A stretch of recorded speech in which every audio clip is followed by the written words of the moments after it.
It's no secret that farming is hard, but just like becoming a parent or starting a small business, you can't really understand how truly difficult it is until you do it.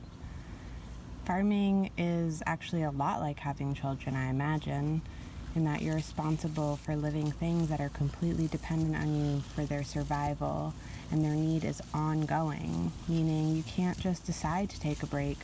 The farm demands that you show up reliably, regardless of how you feel. This is a job that offers little in the way of financial reward. It's fraught with risk and uncertainty, and it's most certainly punishing on your body. It's a profession that, until fairly recently, someone went into because it was the family trade. As younger generations have sought out more economic security, a more leisurely lifestyle, and the conveniences of urban living, our farming population in this country has stagnated and is aging. The average age of farmers in the U.S. is almost 60, which means we are facing a crisis when the majority of them retire or die.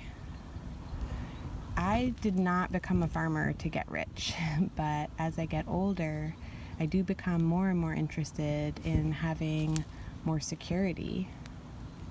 Maybe owning my own land one day, or maybe having some leisure time and a family. Because I want these things, and because I understand that for the security of our food system, we need more farmers, I'm very interested in answering the question, is it possible for me as a small-scale farmer to have a lifestyle that is similar to my friends who have, as I like to call them, real jobs, who save money, who go on vacation, buy themselves new clothes, eat fancy meals now and then? Is farming a profession that can attract a younger generation of people who are not necessarily willing to sacrifice so deeply for such little material promise? A new generation interested in ecological and regenerative approaches. The large majority of this new interest, it seems like, is coming from women. And the overarching trend, from my perspective, seems to be a more feminine approach to food production and land management. Understanding the land they're on, adding more life, creating more biodiversity rather than scrubbing out all of the weeds and insects, working with nature instead of against her. On our farm, that means minimizing larger mechanical tools, tending to the quality of our soil, adding hedgerows of flowers and fruiting plants to attract beneficial insects, birds, animals, growing crops that are appropriate for our region, using water carefully. This kind of farming takes more labor. It takes more time. It takes real intention and commitment to do things well, because the payoff for these practices is slower.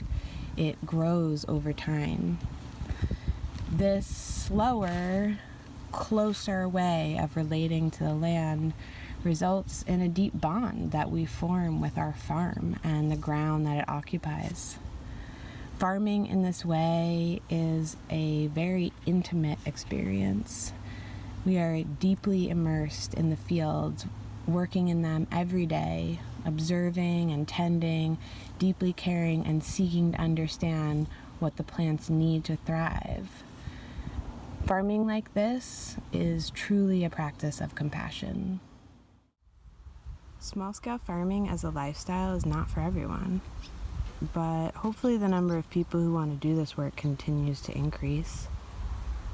If it was not clear before, this current pandemic crisis has certainly laid bare the vulnerabilities of our industrialized agriculture system.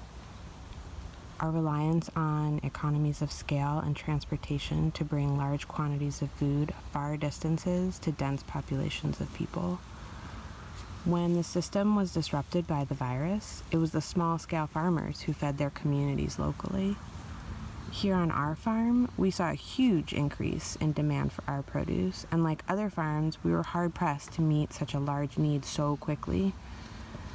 I think that if any good could come from this tragic ordeal, it'll be that we can more fully appreciate how vital it is that every community have small, diversified, ecological farms.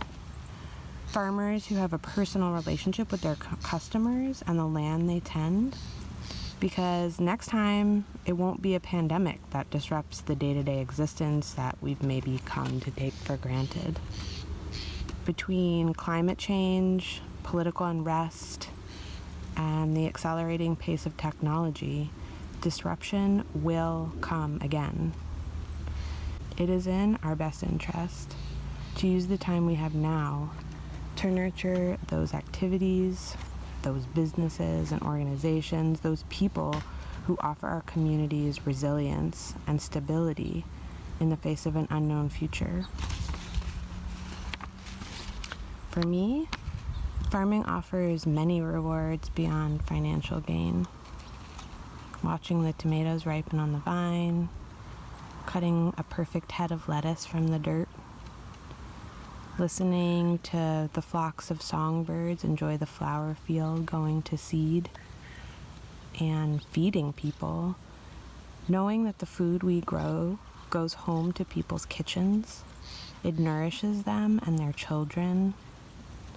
People tell me often how good our vegetables taste, how fresh and beautiful they are. I think the care that we take with growing the farm comes through in our produce. The food we grow awakens them to the taste and color, to their relationship with the plants that they eat. It helps connect them to the seasons and to the rhythms of the natural world. It is such a deep honor and privilege that we get to do this, that we get to be farmers.